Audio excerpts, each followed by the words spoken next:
Bueno, en esta ocasión vamos a tratar la segunda parte del tema 8, del tema de los contratos administrativos, que corresponde en exclusividad al punto 3, el procedimiento de contratación.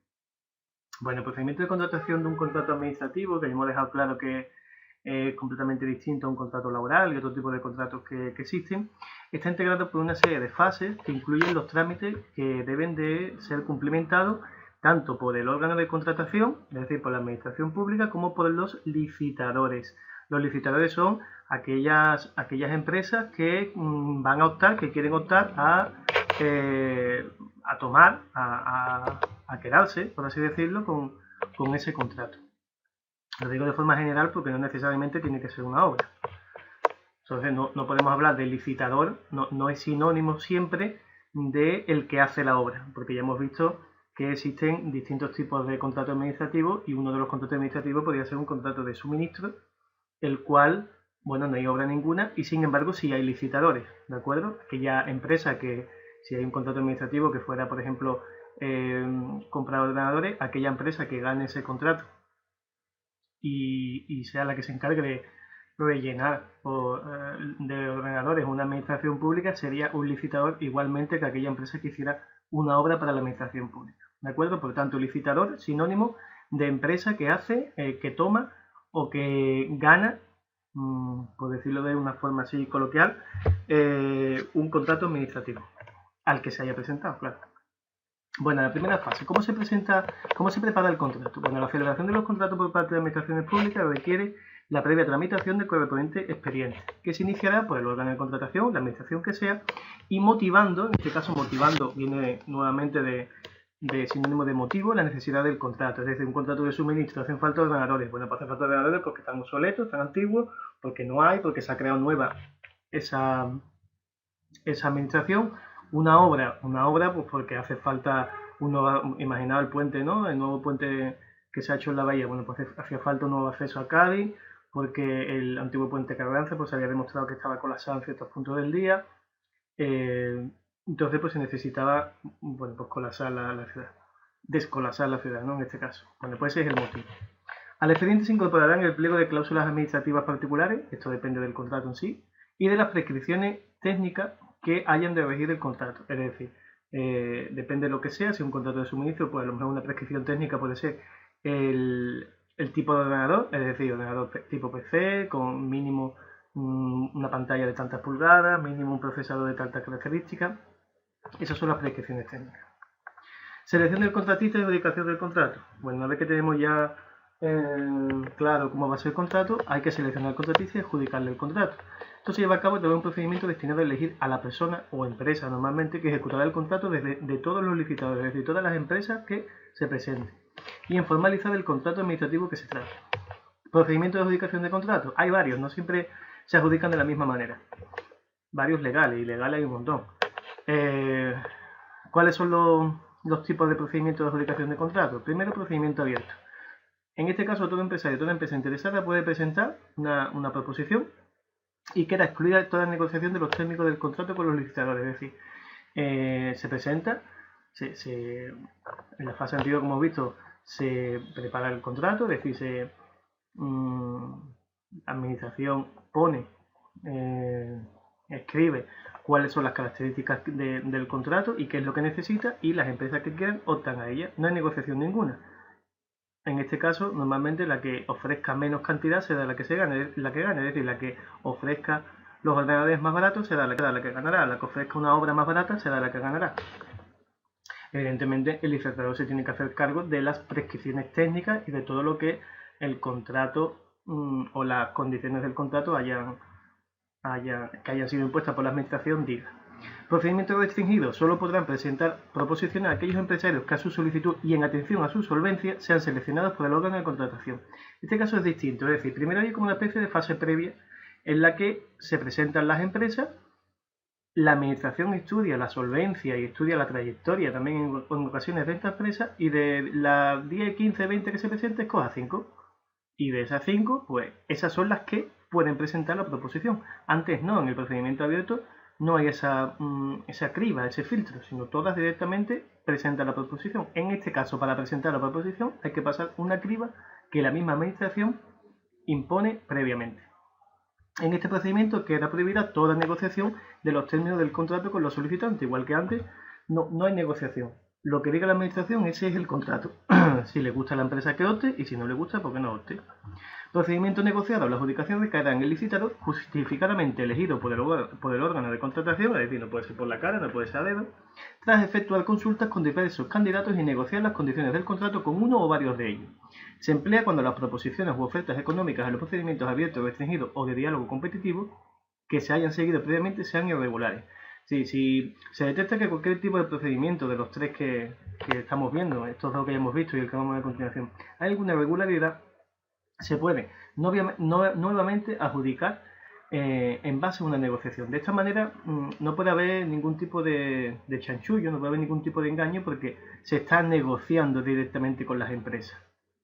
Y negocia la administración, no puede haber chanchullo que pueda haber en este caso, engaño, bueno, pues porque se le diga a alguna empresa que otra empresa ha puesto X cantidad, pues con que ponga un poquito menos ya se lleva el contrato. En este caso hay una negociación, es decir, se negocian todos los términos del contrato.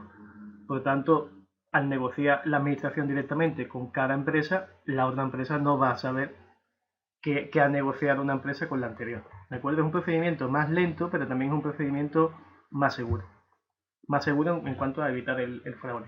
Diálogo competitivo. El órgano de contratación dirige un diálogo con los candidatos seleccionados previa solicitud de estos. Esto sería como en el procedimiento restringido. Se seleccionan una serie de candidatos a fin de desarrollar una o varias soluciones susceptibles de satisfacer sus necesidades y que servirán de base para que los candidatos elegidos presenten una oferta.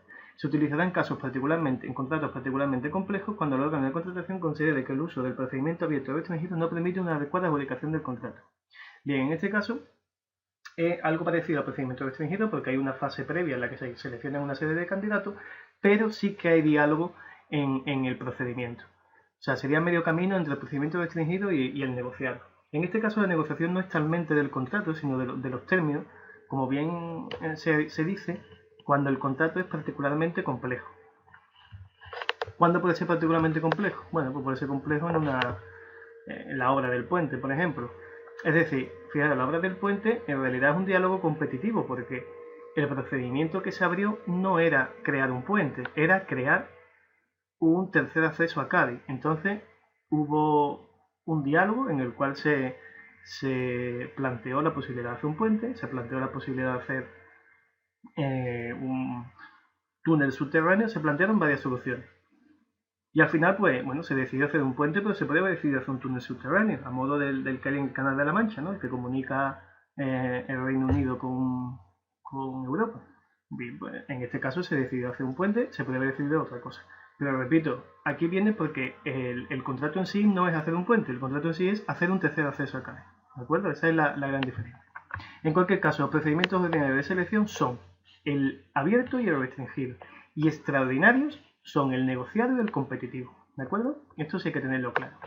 Los contratos menores, acordad que lo vimos la otra vez, podrán adjudicarse directamente a cualquier empresario con capacidad de obrar y que cuente con la habilitación profesional necesaria para realizar la prestación. ¿Cómo se hace la publicidad? Bueno, los procedimientos de adjudicación de contrato, ¿cómo se publicita? Con excepción de los procedimientos negociados, deberán ser publicados en el BOE. No obstante, esta publicación se puede sustituir por los boletines de la administración que emita la adjudicación. Esto ya lo hemos visto anteriormente. No necesariamente siempre se publica todo en el BOE. A veces se publica en el BOJA, en el Boletín Oficial de la Junta de Andalucía, en el caso nuestro, en el BOP, en el Boletín Oficial de la Provincia. Y si es algún procedimiento que es de alguna institución, como la universidad, pues sería el BOCA, Boletín Oficial de la Universidad de Cádiz. En fin, lo normal es que sea en el BOE, pero no necesariamente. ¿De acuerdo? Y sí, muy importante, a excepción de los procedimientos negociados, porque en los procedimientos negociados hemos visto cómo se negocia previamente y por tanto no necesariamente en este caso hay que publicarlo. Aunque sí que también se publican a veces. Presentación de proposiciones. Los órganos de contratación fijarán los plazos de presentación de las ofertas y solicitudes de participación por parte de los contratistas interesados, que en todo caso deberán ajustarse a lo previsto en el pliego de condiciones. Bueno, ¿cómo se presentan las proposiciones? Tiene que haber un plazo, tiene que haber un formulario, tiene que haber una solicitud. Todo esto, el órgano de contratación, la administración que contrate, será la que fije todo esto. Y puede cambiar, evidentemente, y normalmente cambia. Los interesados, una vez estudiado el contenido del anuncio de licitación, han de elaborar la documentación necesaria para presentar su oferta. Esta documentación deberá estar ordenada según indiquen los pliegos y transmitirá el contenido de la oferta que se quiera presentar y los medios para llevarla a cabo, identificando su contenido respecto a los criterios de valoración fijados. Es decir, los interesados, las empresas interesadas que estudian todo el pliego de condiciones, todas las bases y demás, tienen que elaborar toda la documentación, tiene que estar ordenada según indiquen los pliegos. Pues documentación puede ser, yo qué sé, pues desde acreditación del CIF hasta que demuestren que no tienen ninguna carga del Estado, en fin, todo eso. Y todo tiene que ir en un orden porque es como hacer una memoria, ¿de acuerdo? Hacer un libro con su índice y hacer una memoria en la que toda esa documentación tiene que... Estamos hablando de que no es un folio ni dos, son folios y folios. Estamos hablando, pueden ser 50, 60, 100, 200 folios, porque si encima hay que incluir el proyecto, es mucha cantidad, mucha tela. Financiación también, cuánto va a costar, en fin, todo. Las proposiciones serán secretas y cada licitador no podrá presentar más de una proposición. Bueno, los documentos que debe acompañar las proposiciones, que hemos estado hablando antes de ellos, son los 4 documentos que tenéis ahí. Un documento que acredita la personalidad jurídica del empresario, que puede ser la tarjeta del CIF que te dan en Hacienda, o si el empresario fuera autónomo, pues el alta de autónomo. Documento que acredite la clasificación de la empresa o que justifique los requisitos de su solvencia económica, financiera y técnica o profesional, de distintos tipos de informes y de documentos. Por eso ponen de forma general documentos que acrediten. Ninguno específico, no te hablan de una auditoría ni te hablan de la clasificación de las empresas. Cuando una empresa está clasificada por la Administración Autonómica, tiene un justificante, tiene como un documento visado por la Administración Autonómica, la Administración Pública, perdón, la cual pues acredita que esa empresa tiene la condición de clasificación por ello, es decir, que al día de esa acreditación la empresa se encuentra en situación de una buena solvencia económica, financiera, técnica, profesional. El documento, pues hemos visto antes, hay que renovarlo.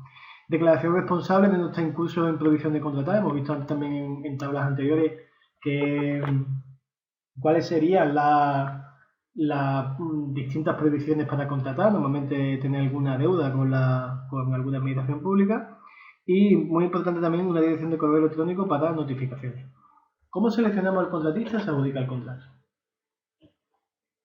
Bueno, pues una vez que ha finalizado el plazo de entrega de oferta, el órgano competente abrirá las propuestas recibidas. Para la valoración de las proposiciones y la determinación de la oferta económica más ventajosa debe atenderse criterios directamente vinculados al objeto del contrato, tales como la calidad, el precio, el plazo de ejecución, características medioambientales y estéticas, mantenimiento, asistencia, servicios postventa u otros semejantes. En todo caso, estos criterios están detallados en el anuncio y en los pliegos de cláusulas administrativas particulares. Cuando se utiliza un criterio de adjudicación, este ha de ser el del precio más bajo.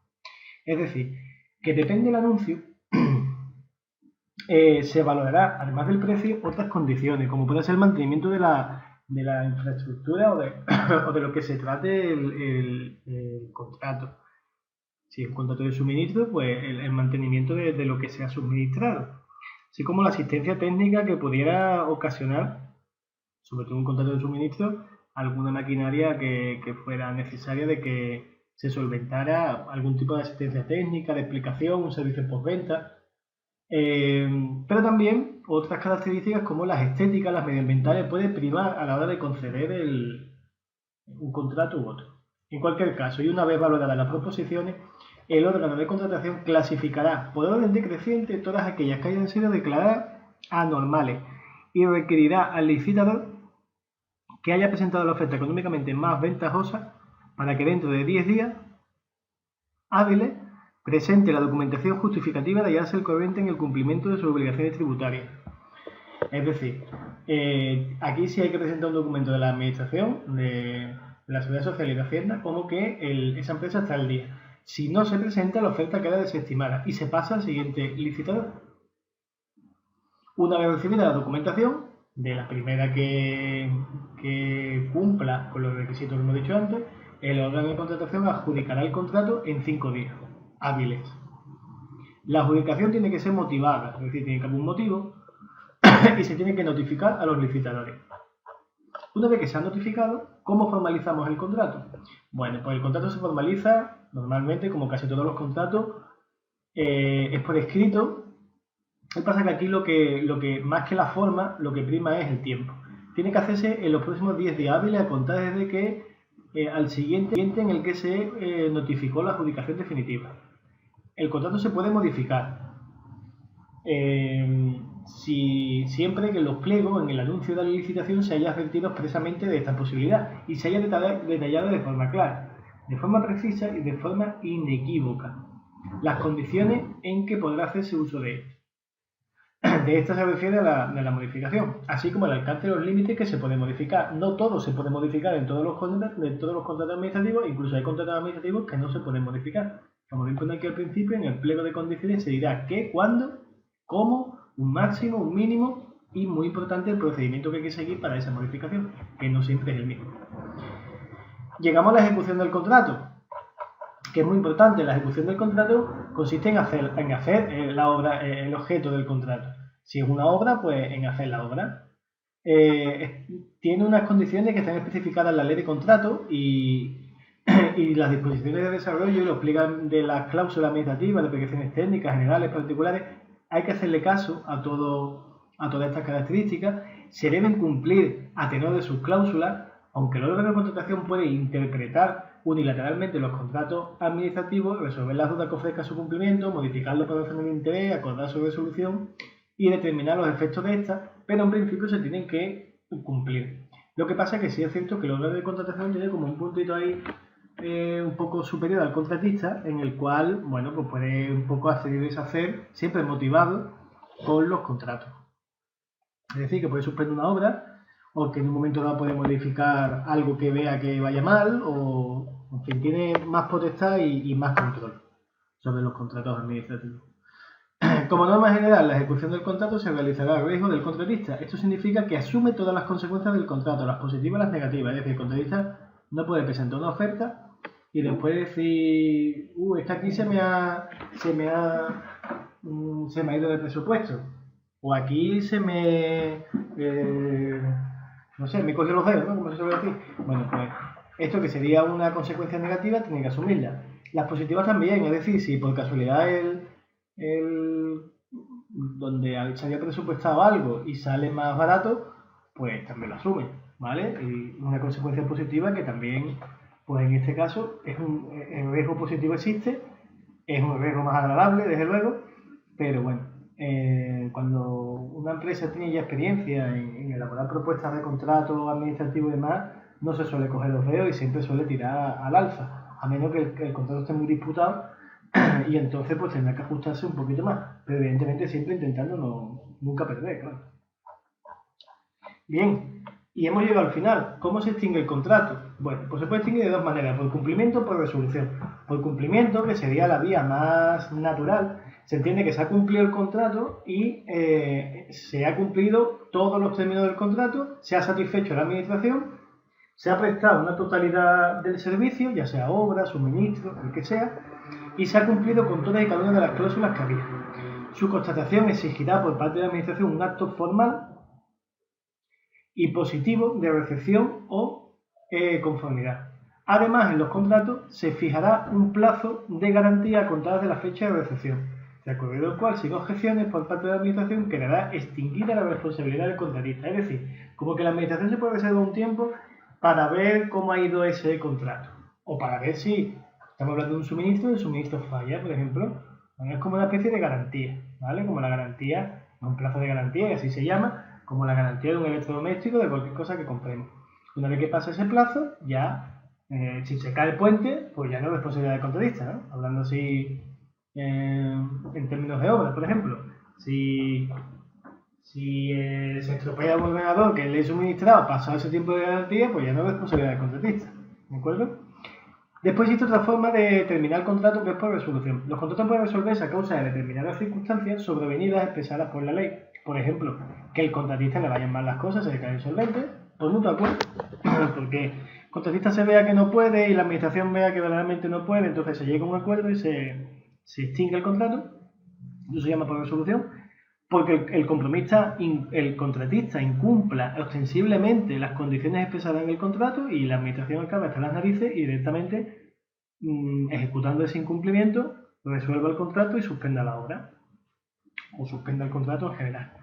La resolución producirá unos efectos diferentes según sea la causa que la haya provocado, pero en todo caso el acuerdo de resolución contendrá un pronunciamiento expreso acerca de la procedencia o no de la pérdida, devolución o cancelación de la garantía definitiva constituida. Es decir, si dio algún tipo de dinero a cuenta, si el contratista pagó algún tipo de fianza o lo que sea, por hacer esta obra o aval, dependerá de lo que haya provocado esta resolución si se le devuelve o no se le devuelve.